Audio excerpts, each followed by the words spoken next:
Hi friends, welcome to our channel Pranay గీతం. ఆ హఠాత్ పరిమాణానికి గీత వాళ్ళంతా అచేరిపోయి తేరుకొని ముగ్గురు కూడా వరుణ్ణి ఒడిలోకి తీసుకుని ఏడవసాగారు.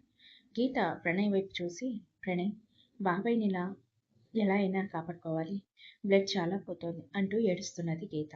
ప్రణయ్ ఆవేశంగా యుగంధర్తో, రే యుగంధర్, నువ్వు బ్రతికి ఉన్నప్పుడు ఇలాగే రాక్షసంగా అందరినీ పట్టను పెట్టుకున్నావు, చచ్చాక కూడా ఇలాగే ఉన్నావు, నిన్ను వదలనురా, ఇప్పుడు చెప్తున్నాను విను, నిన్ను అంతం చేసే తీరుతాం మేము అంటూ చుట్టూ చూసి అక్కడ ఉన్న పూజ గదిలోకి వెళ్ళి దీపారాధన చేస్తుంటే ఆ దీపాన్ని వెలగకుండా ఆర్పేస్తున్నాడు యుగంధర్. ఇహ లాభం లేదు అనుకున్న ప్రణయ్ కళ్ళు మూసుకుని మనసులో ఆంజనేయ స్వామిని తలుచుకుని, స్వామి, మా వాళ్ళని చంపిన వీడిని మేము చంపాము స్వామి,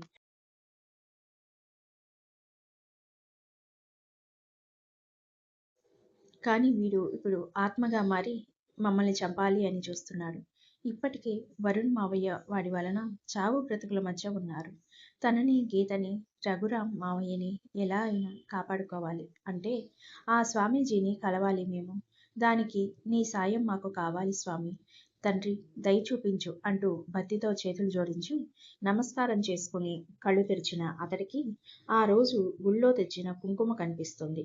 అది చూసి ఆనందంతో స్వామికి మనసులో కృతజ్ఞతలు తెలుపుకొని ఆ కుంకుమను చేతిలోకి తీసుకొని అమ్మవారికి, హనుమంతుడికి మనసులో నమస్కారం చేసుకొని కుంకుమ తన నుదుటి మీద పెట్టుకొని మిగిలింది శ్రీ ఆంజనేయం ప్రసన్నాంజనేయం అంటూ దండకం చదువుతూ గీతా వరుణుల నుదుటి మీద బొట్టు పెట్టి తర్వాత రఘురాంకి కూడా పెట్టబోతుంటే సడన్ గా ఉన్నట్టుండి యుగంధర్ రఘురాంని పైకి లాగాడు.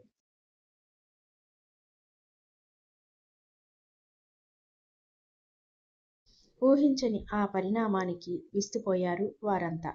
గీత తన ఒడిలో ఉన్న వరుణ్ణి జాగ్రత్తగా పక్కన పడుకోబెట్టి ఏడుస్తూ, నాన్న అంటూ పైకి లేచి రఘురాం దగ్గరికి వెళ్తున్న గీతను పట్టుకుని ఆపాడు ప్రణయ్.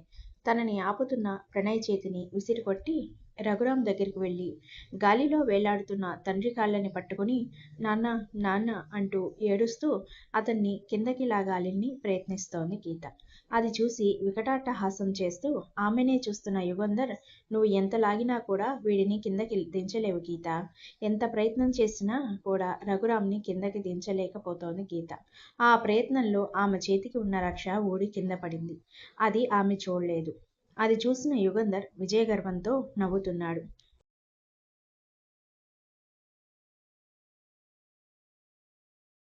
అది చూసిన ప్రణయ్ అతన్ని అడ్డుకోవడం సాధ్యం కాదు. పరిస్థితి విషమించింది అని అర్థమయ్యి వెంటనే స్వామీజీని ఇక్కడికి తీసుకొని రావాలి అని అనుకుంటూ వరుణ్తో చిన్నగా, మావయ్య, నేను వెళ్ళి ఆ స్వామీజీ దగ్గరికి వెళ్తున్నా, ఈ సమయంలో మిమ్మల్ని ఇలా వదిలేసి వెళ్తున్నందుకు క్షమించండి అన్న ప్రణయ్తో వరుణ్, బాబు, మా గురించి ఆలోచించకు, ముందు వాడి ఆత్మ అంతం అవ్వాలి అన్నాడు. అది విన్న గీత కూడా, అవును ప్రణయ్, నువ్వు వెళ్ళు, నువ్వు వచ్చేసరికి మేము ప్రాణాలతో ఉంటామో లేదో తెలియదు, ఒకవేళ మేము ప్రాణాలతో లేకపోయినా కూడా నువ్వు వీడి ఆత్మని అంతం చేసి మాకు శాంతి కలిగించు అన్నది ఏడుస్తూ. గీత మాటలకి ప్రణయ్ బాధగా, అలా మాట్లాడుకో గీత, మీకు ఏమీ కానివ్వను, నేను వచ్చే వరకు ఆ భగవంతుడే మీకు రక్ష, వెళ్ళొస్తా అంటూ చెప్పి వెళ్తూ ఆగి వెనక్కి తిరిగి గీత వైపు చూసి ఐ లవ్ యూ అన్నాడు. గీత కూడా ఏడుస్తూ ఐ లవ్ యూ టు బంగారం అని అన్నది. ఇది చూసిన యుగంధర్ కోపంగా, వాడు ఎలా వెళ్తాడో నేను చూస్తాను అంటూ చుట్టూ చూడగా తలుపులన్నీ మూసుకొని పోతే ఎలా వెళ్తాడు వీడు అని అన్నాడు పొగరుగా.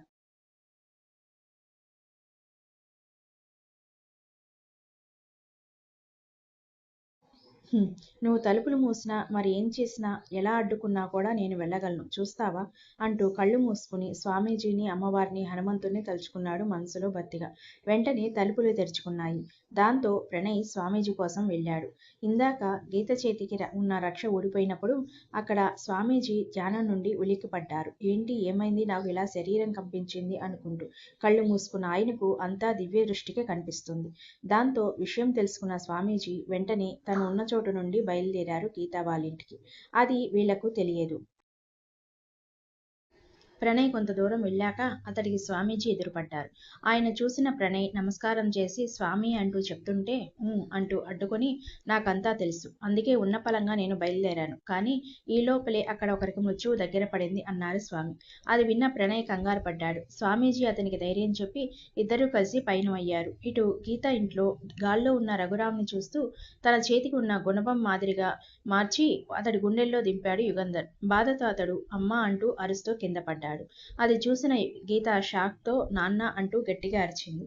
యుగంధర్ గట్టిగా హహహ అంటూ నవ్వుతూ ఆ ముసలిస్వామి ఇక్కడికి వచ్చేలోపే నిన్ను కూడా చంపేస్తాను అని చెప్తూ గీత గొంతు పట్టుకుని పైకి లేపాడు. హా అంటూ ఆశ్చర్యంగా అనుమానంగా చూస్తూ యుగంధర్ నుండి విడిపించుకోవాలి అని చూస్తున్న ఆమెను చూసి మరింతగా నవ్వుతూ తన పట్టు బిగిస్తూ ఏంటి అంత ఆశ్చర్యపోతున్నావు? నేను నీ చేతికి రక్ష ఉండగా నిన్నెలా తాకగలిగాను అనే కదా నీ ఆశ్చర్యం, అనుమానం అంటూ అక్కడ ఉన్న గోడవైపు చూసి తన చేతిని అటు తిప్పాడు. వెంటనే దానిమీద గీత చేతికి ఉన్న రక్ష ఊడటం, రఘురాం రక్తం పడి తన నుదురు మీదున్న అమ్మవారి కుంకుమ చెరగడం అన్నీ చూశారు ముగ్గురు కూడా. అది చూసిన రఘురాం వరుణులు అమ్మా గీత అంటూ పైకి లేవబోయారు. కానీ లేవలేకపోయారు. గొంతు పట్టుకుని ఉన్న గీతని గోడకేసి గుద్దాడు యుగంధర్. అలా గోడకి గుద్ది కింద నేల మీద పడేసి మళ్ళీ ఆమెను పట్టుకుని అలాగే చేశాడు. గీత బాధతో విలవిల్లాడుతూ అమ్మా అంటూ యుగంధర్ నుండి తనను తాను విడిపించుకోవడానికి చూసింది. కానీ ఆమె ప్రయత్నం ఫలించలేదు. అలా కొన్నిసార్లు పాటు గోడకి గుద్దుకోవటం వలన, దెబ్బలు బలంగా తగలడం వలన స్పృహ తప్పింది. గీత స్పృహ లేకుండా జీవచ్చ వల్ల కింద పడిన కూతుర్ని చూసి రఘురాం వాళ్ళు అమ్మా గీత, మేముండి కూడా నిన్ను కాపాడుకోలేకపోతున్నాం. మమ్మల్ని ఈ అసమర్థుల్ని క్షమించు తల్లి అంటూ బాధపడుతూ వాళ్ళ నిస్సహాయతని చూసి సిగ్గుపడ్డారు ఇద్దరు. అది చూస్తూ ఆనందంగా ఏడవండిరా బాగా, ఇంకా ఇంకా ఏడవండి. ఇలా కూతురు చావు కళ్ళ ముందు చూసే అవకాశం ఎవరికి వస్తుంది చెప్పండి? ఎవరికీ రాదు. కానీ మీరు అదృష్టవంతులరా. అందుకే మీకు వచ్చింది ఈ అవకాశం. చూడండి, బాగా చూడండి. ఇప్పుడు ఇది స్పృహ మాత్రమే తప్పింది. కానీ ఇప్పుడు శాశ్వతంగా స్పృహ తప్పిస్తా అంటూ వచ్చి మళ్ళీ గీత గొంతు పట్టుకోపోయాడు యుగంధర్. అదే సమయానికి అక్కడికి వచ్చిన స్వామీజీ అది చూసి తన కమండలంలోని జలాన్ని చేతిలోకి తీసుకుని అమ్మవారి మంత్రం చదివి యుగంధర్ మీద చల్లాడు. వెంటనే యుగంధర్కి ఒళ్ళంతా మంట పుట్టింది. ఎవరో తనని బంధించినట్టుగా అతడి చుట్టూ అగ్ని రాజుకుంది. దాని నుండి బయటకు రాలేకపోతున్నాడు అతడు.